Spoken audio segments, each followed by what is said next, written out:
우리 서로 돌아보며 인사합시다. 주님의 마음으로 사랑합니다. 제 영원한 사랑합니다. 예, 사랑합니다. 예, 명절 잘 쓰셨어요? 예, 아직도 세시고 또 멀리 간 성도들도 예, 있습니다. 잘 세시고 온라인으로 예배드리는 성도들 오늘 동일한 은혜가 우리 모두 가운데 있기를 소원합니다. 오늘 말씀은 마태복음 6장 12절 한 절 있고 그 다음에 14절 15절 연관되어 있는 말씀이라서 이 세 구절을 읽겠습니다. 마태복음 6장 12절 14절 15절 저와 함께 읽겠어요. 자, 시작. 우리가 우리에게 죄 지은 자를 사하여 준 것 같이 우리 죄를 사하여 주옵시고 너희가 사람의 잘못을 용서하면 너희 하늘 아버지께서도 너희 잘못을 용서하려니와 너희가 사람의 잘못을 용서하지 아니하면 너희 아버지께서도 너희 잘못을 용서하지 아니하시리라. 아멘. 네.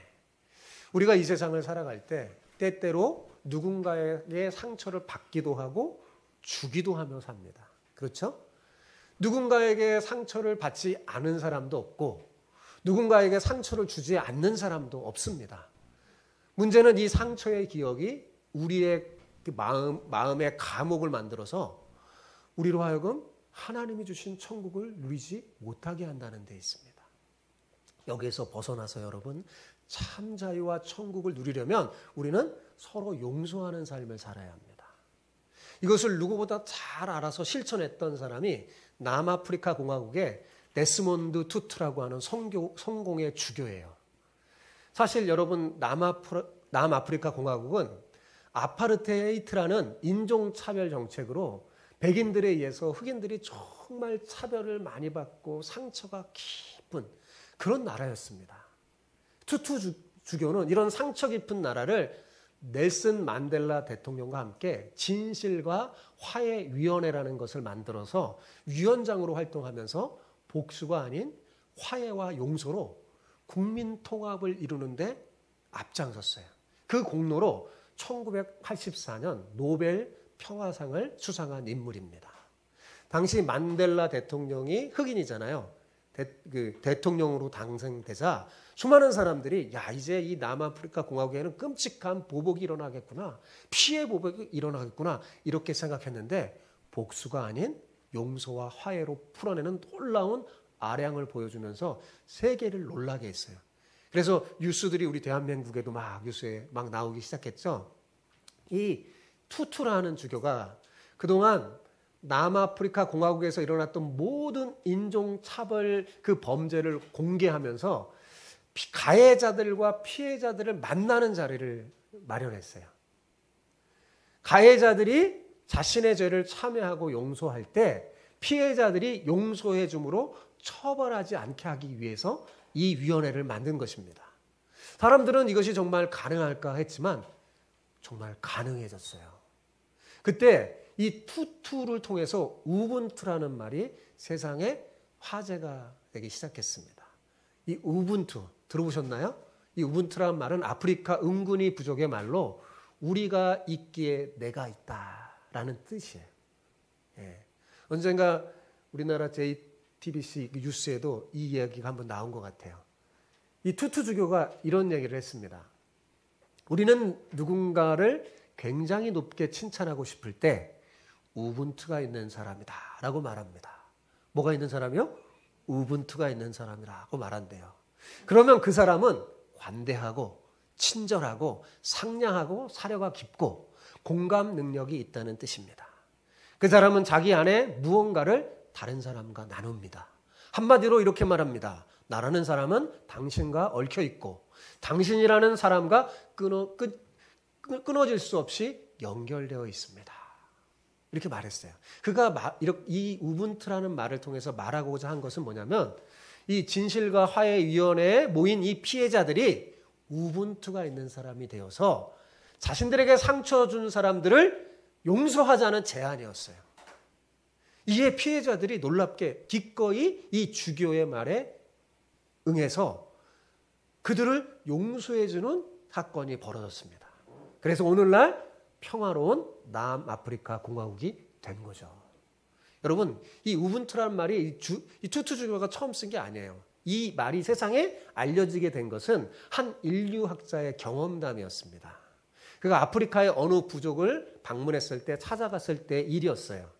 그 인류학자가 아이들을 막 불러놓고 재미있는 게임을 하자고 제안했어요. 연구하는 사람이기 때문에 이제 그런 게임을 가서 어떻게 이들이 하나 이제 하려고 아이들을 불러놓고 게임을 하자고 제안한 거죠. 어떤 게임이었냐면 아이들이 좋아하는 음식을 나무에다가 막 달아놓고, 우리 예전에 운동회 때도 하잖아요. 막 달아놓고 준비 시작하면 먼저 도착하는 사람이 그걸 다 먹는 거예요. 먼저 도착하는 사람이 다 뜯어서 다 먹는 게임이었습니다. 예.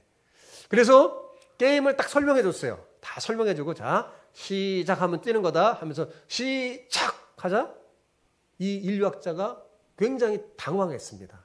왜냐하면 아이들이 각자 막 앞다퉈 막 우리 아이들, 우리나라 아이들 같아서 막 됐을 텐데 그렇게 하는 게 아니라 모두가 손을 잡고 같이 뛰는 거예요. 하나, 둘, 셋 같이 뛰면서 동시에 딱 꼬링해서 함께 나누어 먹는 것이었습니다. 그래서 인류학자가 물었어요. 왜 모두 함께 갔니? 1등으로 가면 혼자 다 가질 수 있을 텐데. 아까 설명해 줬잖아. 그러자 아이들이 이렇게 대답합니다. 우분투 그러는 거예요. 그리고 한 아이가 이렇게 말합니다. 다른 사람이 모두 슬픈데 어떻게 혼자만 행복해질 수 있나요? 앞에서도 말했지만 우분투라는 말은 어떤 뜻이라고 그랬어요? 우리가 있기에 내가 있다 라는 뜻입니다. 아마도 이 우분투 정신의 뿌리는 주기도문에서 나온 게 아닐까 생각됩니다. 주기도문의 정신이에요. 여러분, 내가 아닌 우리에게 있기 때문입니다. 그래서 여러분 주기도문을 가만히 보면 우리라는 주어가 계속 나옵니다. 그렇죠? 우리, 내가 아니라 우리. 예. 우리가 서로 형제 자매라는 사실을 잊지 않을 때 우리는 기꺼이 우분투가 있는 사람이 되어 서로를 용서할 수 있는 사람이 될 것입니다. 오늘 옆 사람에게 오늘은 이렇게 축복하며 인사해 봅시다. 우리 서로에게 우분투가 있는 사람이 됩시다. 이렇게 하는 거예요. 시작. 우리 서로에게 우분투가 있는 사람이 됩시다. 여러분 한번 오늘 사람 만나면 우분투가 있는 사람이 됩시다. 그러면 물어볼 거예요. 그게 뭐냐? 그러면 얘기해 주세요. 이런 뜻이다. 라고 딱 얘기를 해주면서 우리 서로 우분투가 있는 사람이 됩시다. 그렇게 하길 바랍니다. 예.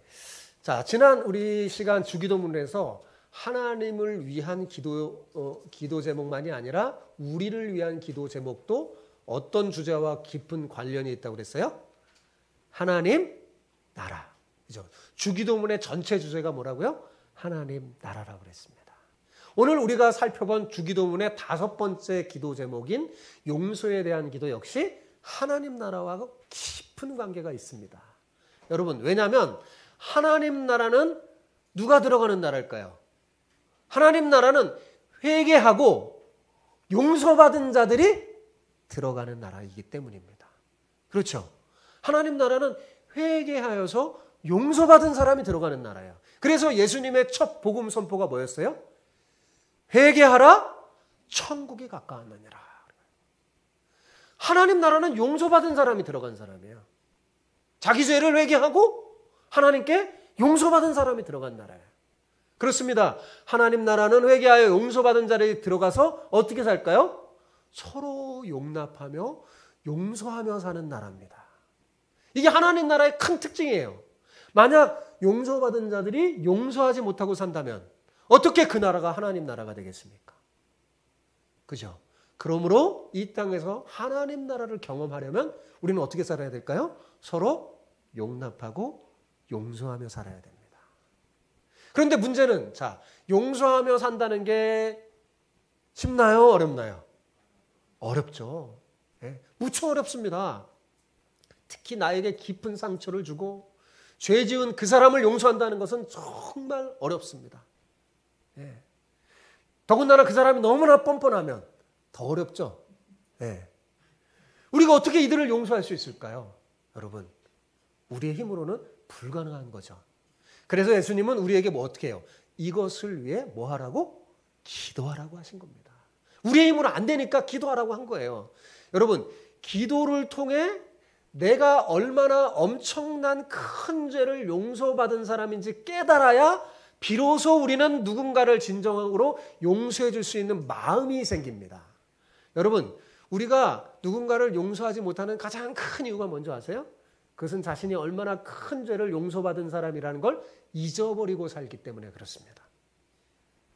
내가 얼마나 큰 죄를 졌고 그것을 용서받은 사람인지 잊어버리는 거예요.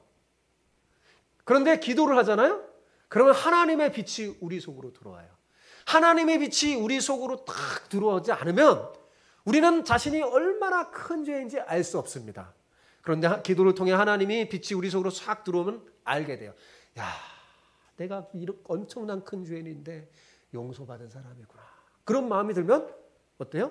옆에 사람들이 내게 잘못한 사람들에게 너그럽게 용서할 수 있는 마음이 자연스럽게 생깁니다. 여러분, 하나님의 빛으로 멀리 떨어져 있는 사람은요, 자신이 죄인인지를 모릅니다. 그러나 하나님의 빛을 통해 진정한 자신을 보게 된 사람은요, 자신이 얼마나 큰 죄인지 깨달아요. 컴컴하면 자기가 뭘 묻었고 얼마나 더러운지 잘 모르잖아요. 어둠 속에 있으면. 그러나 밝은 빛 속에 있으면 내가 내 옷이 얼룩지고 문제가 있고 더러운 거 금방 발견하죠. 그런 것처럼 하나님의 밝은 빛 앞에 있으면 우리는 우리가 얼마나 정말 큰 죄인인지 알게 됩니다. 그래서 바울 사도는 자신을 뭐라고 했어요? 죄인 중에 내가 괴수라라고 말했던 겁니다. 여러분, 이것은 바울이 유난히 나쁜 사람이기 때문에, 아주 타락한 악한 사람이기 때문에 그런 말을 한 걸까요? 아닙니다. 하나님의 은혜의 빛 안에 들어갔더니 자신이 얼마나 흠이 많은 존재인지 깨달은 거예요. 하나님의 은혜의 빛으로 들어가면요, 우리는 자신이 얼마나 허물이 큰지 깨닫게 됩니다. 그래서 남을 용서하는 사람은요, 그 사람은 하나님의 은혜의 빛에 들어간 사람이라는 증거예요. 그렇습니다, 여러분. 하나님께서 우리 속에 빛을 비춰주지 않으면 우리는 자신이 죄인이라는 사실조차도 인식하지 못하는 어리석은 존재로 살게 돼요. 여러분, 우리에게는 누구나 그림자가 있어요. 그죠? 그림자가 있어요. 자, 그림자를 한번 잘 생각해 보세요. 놀랍게도 이 그림자는 빛으로 가까이 가면 가까이 갈수록 어떻게 될까요? 그림자가 작아져요. 그죠? 그림자가 빛으로 가까이 가잖아요? 작아져요. 멀리 가면 멀리 갈수록 길어지고 커집니다. 그죠? 빛으로부터 멀리 가면 우리의 그림자가 커지듯이 빛이신 하나님으로부터 우리가 멀리 떨어지면 떨어질수록 사람들을 어둡게 만드는 우리의 그림자가 커집니다. 반대로 빛으로 가까이 가면 가까이 갈수록 그림자가 작아지듯이 우리가 하나님께로 가까이 가면 갈수록 우리의 어두운 그림자는 작아지고 사라지죠. 여러분, 빛이신 하나님께 가장 가까이 가는 최상의 길이 뭘까요? 그게 바로 기도입니다. 기도예요. 네. 세상에 사는 그 어떤 사람도 완벽하지 못합니다. 다 불완전한 사람이요, 허물이 많은 사람들입니다. 죄인들이죠. 그죠? 의인은 없나니 하나도 없고 다 치우쳐 죄인이라고 성경은 선언하잖아요. 그러므로 우리는 서로가 하나님 앞에서 큰 죄를 용서받은 자라는 사실을 잊지 말고 낮은 자세로 서로의 허물을 용납하고 용서하며 살기를 힘써야 마땅한 사람들이에요. 왜요? 용서받은 사람들이니까요. 그것이 용서받은 자의 마땅한 도리입니다. 그런 면에서 우리는 매일 일용할 양식을 구하듯이 죄 용서를 위한 기도도 어떻게 해야 될까요? 매일 해야 되는 겁니다. 매일 하는 거예요. 네. 밖에 나가 우리는 이미 목욕한 자들이거든요. 영적으로 비유적으로 말하면 예수 그리스도를 통해서 목욕한 사람이에요. 큰 죄를 용서받은 사람이에요. 그러나 바깥에 살다 보면 어떻게 해요? 손과 발에 먼지가 묻으니까 매일매일 손발을 닦아야 되죠. 예. 손을 잘 닦기만 해도 잘 병이 안 걸린다잖아요. 매일매일 그렇게 기도해야 돼요. 자, 본문 12절을 좀 더 깊이 있게 다시 봅시다. 오늘 본문 12절 시작. 우리가 우리에게 죄 지은 자를 사하여 준 것 같이 우리 죄를 사하여 주옵시고. 자, 이 구절을 보면 어떤 사람들은 이 말씀을 읽을 때 부담감을 가지기도 해요. 왜요? 왜냐하면 이 말씀이 마치 우리가 누군가를 먼저 용서해야만 하나님이 우리를 용서해 주는 것처럼 보이기 때문에 그렇습니다. 그렇죠? 아니 실제로 14절, 15절을 보면 하나님이 분명히 그렇게 말씀하십니다. 자, 볼까요? 14절, 15절 시작. 너희가 사람의 잘못을 용서하면 너희 하늘 아버지께서도 너희 잘못을 용서하시려니와 너희가 사람의 잘못을 용서하지 아니하면 너희 아버지께서도 너희 잘못을 용서하지 아니하시리라. 어때요? 이 말씀을 보면 마치 하나님이 조건 있는 용서를 하시는 분처럼 보여요. 과연 하나님은 우리가 먼저 누군가를 용서해 줘야지만 용서해 주는 분일까요? 하나님은 우리가 누군가를 용서하면 그 횟수에 따라 내가 누군가를 한 2번 용서하면 하나님 2번 용서해 주고 그런 하나님이실까요? 전혀 그렇지 않습니다. 우리가 단순히 이 한 구절 말씀만 떼어놓고 생각하니까 오해가 생기는 거예요. 여러분 생각해 보세요. 자, 지금 이 말씀을 누구에게 하는 말입니까? 이 말씀? 세상 모든 사람에게 하는 말이 아니에요. 이 말씀은 누구에게 하는 말이에요? 이미 무조건적인 용서를 받아서 하나님의 자녀가 되어 이 땅에서 하나님의 나라를 경험하고 그 복을 누려야 할 복된 사람에게 하는 거예요. 그죠? 천국 백성에게 이 말을 하는 거예요. 그죠? 용서받은 사람에게. 하나님의 큰 용서를 이미 경험한 사람에게 이 말씀을 하는 거예요. 그러니까 지금 이 말씀을 듣는 사람은 이미 뭘 경험한 사람들이에요? 예, 하나님으로부터 엄청난 용서의 사랑을 경험한 사람들이에요. 우리가 이 전제를 알고 본문을 보면 오해가 풀립니다. 자, 이 전제를 알고 오늘 본문을 보니까 어떻게 들립니까, 여러분? 제게는 이렇게 들리는 것 같아요. 사랑하는 나의 자녀들아, 너희는 이미 나의 조건 없는 엄청난 사랑을 받은 자들이니 이를 명심하고 앞으로 살아갈 때 서로 용서하며 살아야 한단다. 너희가 이를 잊지 않고 서로 용서하며 사랑할 수 있는 좋은 방법을 알려줄 테니까 매일 나에게 나와서 이렇게 기도하거라. 아버지, 오늘 하루 제가 나에게 잘못한 형제를 용서했어요. 그러니 오늘 제가 잘못한 일도 용서해 주세요. 라고. 알겠지? 어떻습니까? 여러분에게도 그렇게 들리지 않나요? 제게는 본문을 읽을 때 그렇게 들려요. 네. 우리는 성경을 읽을 때 이런 큰 눈과 시각으로 봐야 합니다. 그래서 성경은 한 구절 한 구절만 보는 게 아니라 어때요? 전체를 읽어봐야 돼요. 전체를 읽고 하나님의 뜻과 하나님의 마음을 알아야 돼요. 그래야지 하나님 아버지의 마음이 읽힙니다. 그래서 제대로 해석이 돼요.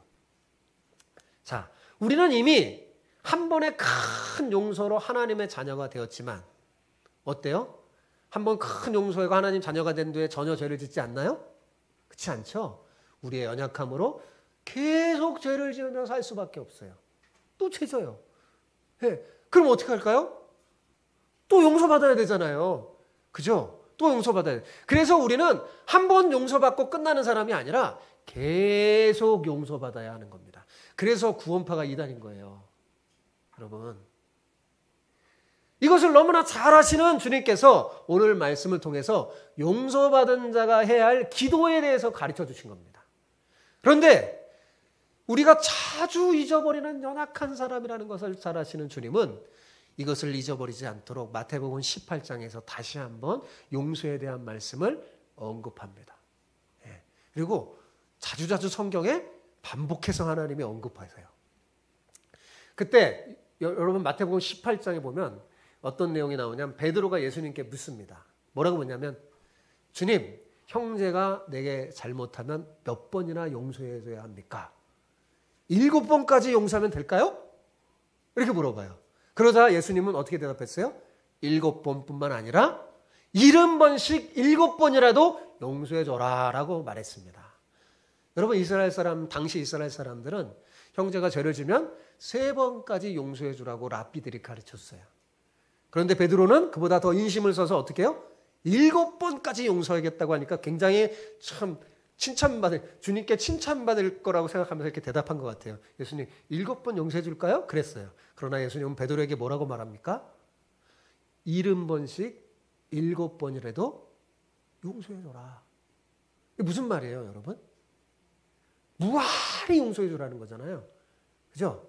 무한한 용서를 말하는 거예요, 여러분. 꼭 그걸 또 계산해갖고 이렇게 하는 게 아니라, 예? 무한히 용서하라는 말이에요. 그럼 예수님은 왜 우리에게 무한한 용서를 하라고 하시는 걸까요? 이게 가능한 걸까요? 어떻게 무한히 용서를 하라고 그럴까요? 한두 번도 아니고. 예? 여러분, 하나님은 우리를 너무나 잘 아셔요. 무한한 용서가 아니고서는 우리는 살 수가 없습니다. 그래서 그 이유를 예수님은 베드로와의 대화를 하다가 이거를 제대로 알려주기 위해서 비유로 말씀해 주셨어요. 여러분이 잘 아는 비유예요. 1만 달란트 빚진 자의 비유를 말씀해 주셨어요. 어떤 왕에게 1만 달란트 빚진 자가 있었는데, 그것도 왕에게 빚진 자예요. 왕에게 1만 달란트 빚진 자가 있었는데 놀랍게도 그 왕이 그 빚을 탕감해 줬습니다. 여러분 1만 달란트가 얼마인지 아십니까? 네. 1만 달란트 뭐 상상이 잘 안 가죠. 자, 1데나리온이 노동자가 하루치 받는 임금이에요. 그런데 1달란트는 얼마나 금액이냐면 노동자가 6,000일 동안 일해야 받을 수 있는 임금이에요. 6,000일을 한번 계산해 봤더니 제가 보니까 하루도 안 쉬고 16년 5개월 10일 동안 일해야지 얻을 수 있는 어마어마한 돈이에요. 하나도 안 쓰고. 무려 16년 5개월 10일 동안. 자, 그러면 1만 달란트는 얼마일까요? 6천만 데나리온이에요. 노동자가 16년 4,383년 하고도 반년을 더 일해야 우리가 받을 수 있어요. 16만 년. 여러분, 이 돈이 얼마나 큰지 상상이 되십니까? 즉 1만 달란트라는 돈은 우리가 아무리 노력해도 갚을 수 없는 돈이에요.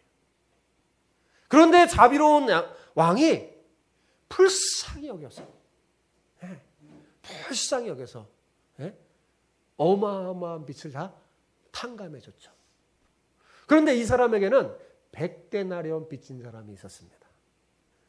100데나리온은 노동자가 어때요? 100일 동안 일해서 버는 임금이에요. 그러니까 뭐 그 돈도 적은 돈은 아니죠. 100일 동안 그냥 일하고 아무것도 쓰지 말아야 되니까요.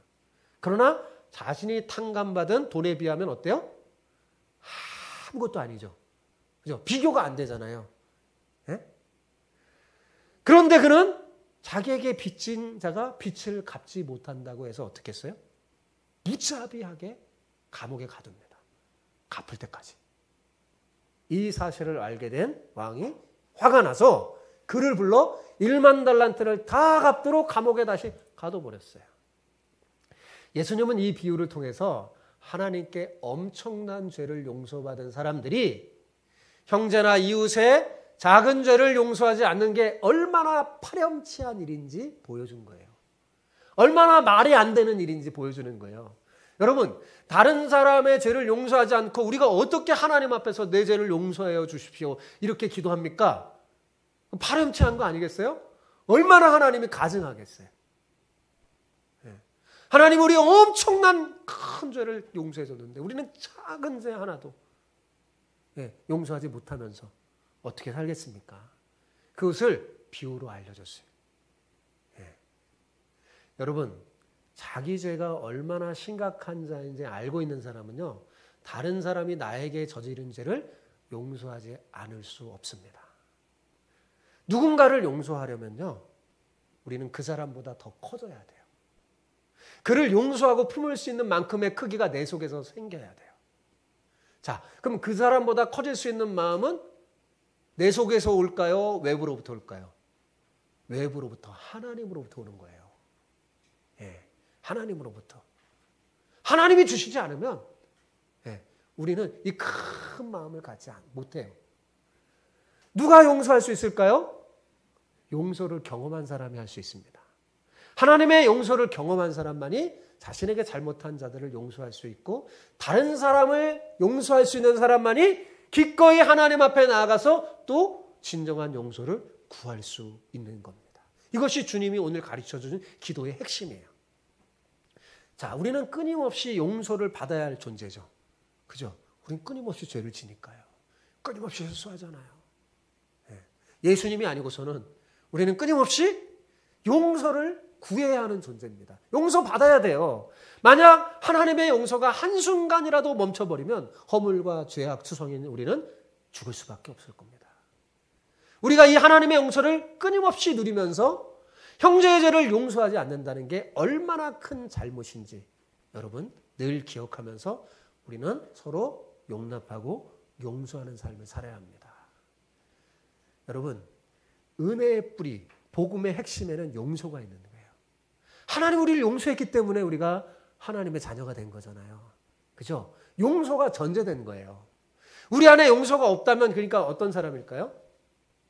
은혜가 없는 사람이에요. 네. 하나님이 우리를 용서해 준 것은요, 우리로 또 용서하며 살려고 주신 거예요. 이 은혜를, 하나님의 은혜는요, 내게 넘쳐나서 밖으로 나가는 거예요. 의색에 나가는 거예요. 그러려고 넘치게 주시는 거예요. 네. 그러니까 내 안에 용서가 없다는 것은 내가 은혜가 부족하구나라고 생각하면 됩니다.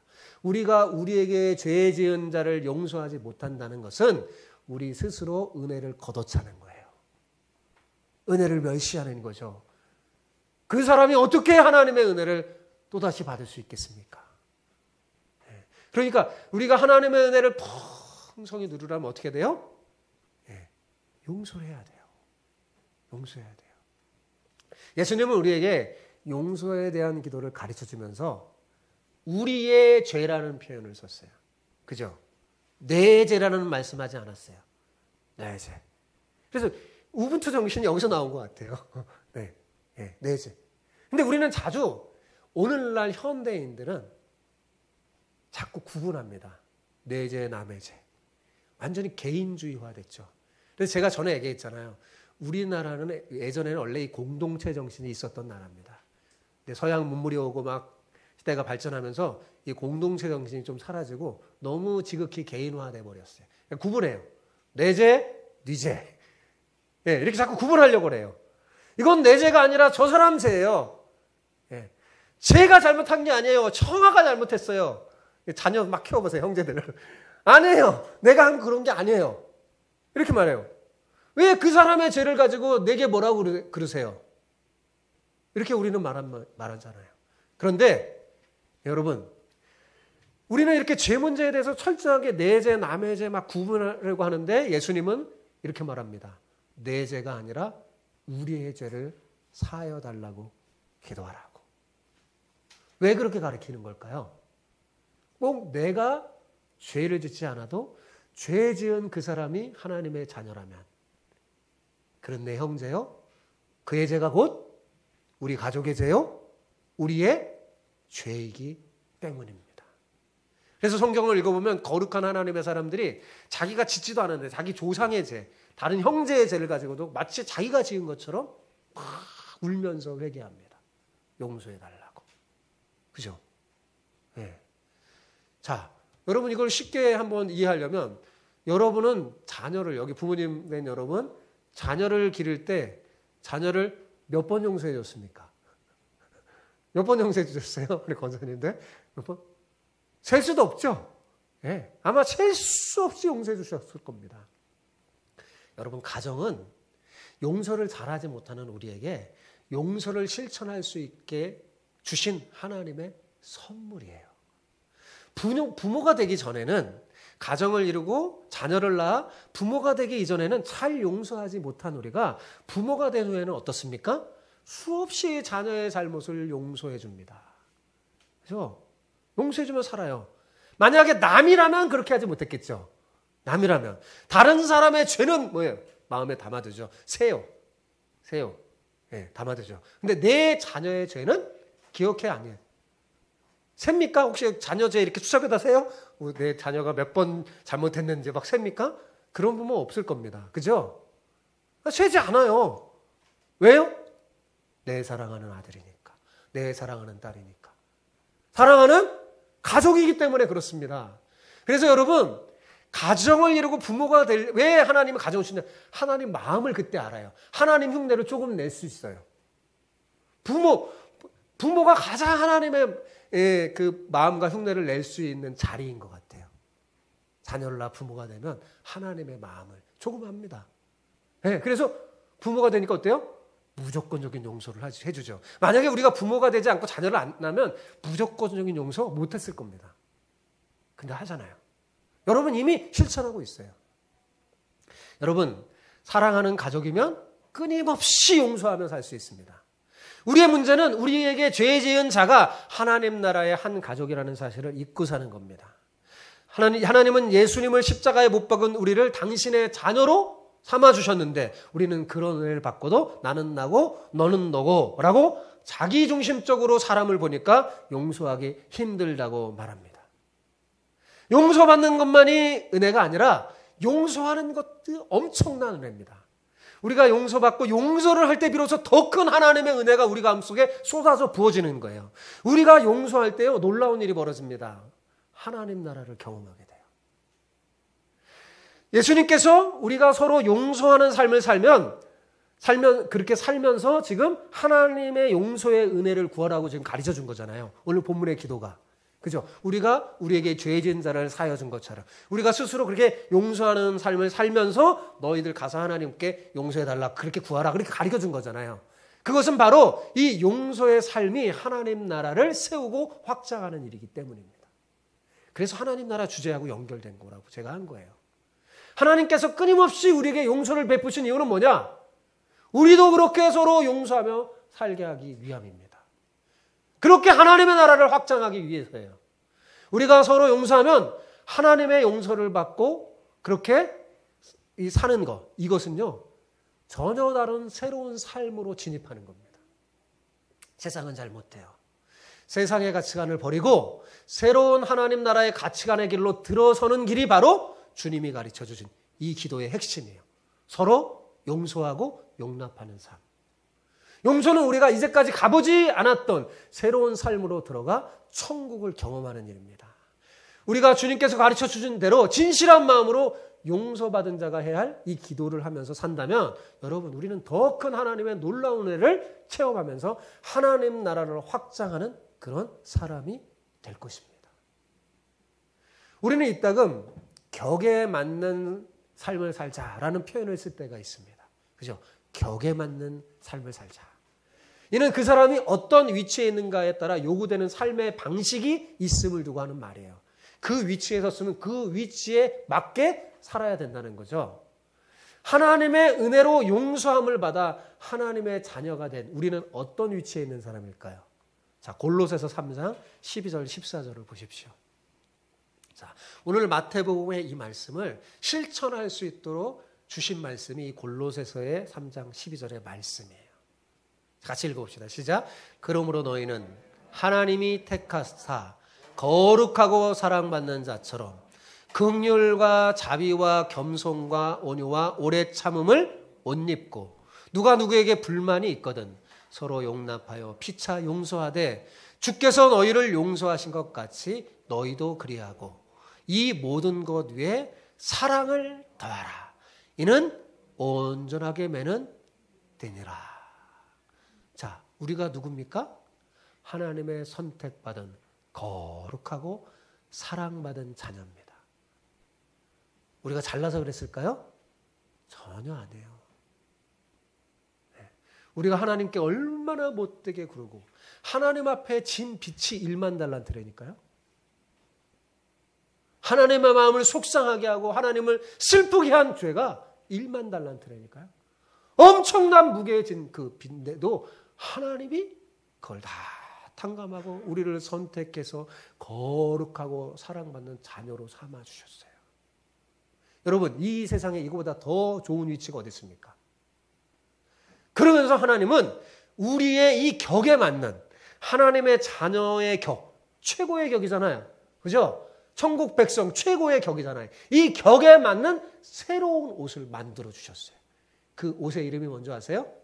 긍휼과 자비와 겸손과 온유와 오래 참음의 옷. 이걸 만들어 주셨어요. 이걸 입어라. 새 옷을 주셨어요. 왜 이 옷을 하나님이 주신 걸까요? 이 옷 입고 할 일이 있다는 거예요. 이 옷이요. 긍휼의 옷을 입고 자비의 옷을 입고 겸손과 온유와 오래 참음의 옷을 입고 우리가 해야 할 일이 있다는 것입니다. 그게 뭘까요?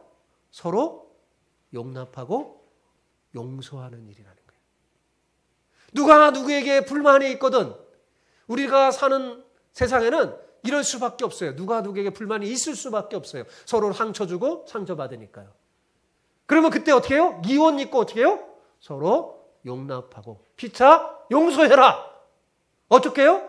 주님이 우리를 용서하신 것 같이 우리도 그렇게 서로 용납하고 용서하라는 겁니다. 물론 우리가 서로 용납하고 용서하는 일 무척 어렵죠. 그렇다고 여러분 불가능한 일이 아닙니다. 왜냐하면 우리는 이미 하나님으로부터 엄청난 죄의 빛을 탕감받은 사랑을 경험한 자요. 그 놀라운 용서의 사랑으로 한 형제 자매가 된 하나님의 가족이기 때문입니다.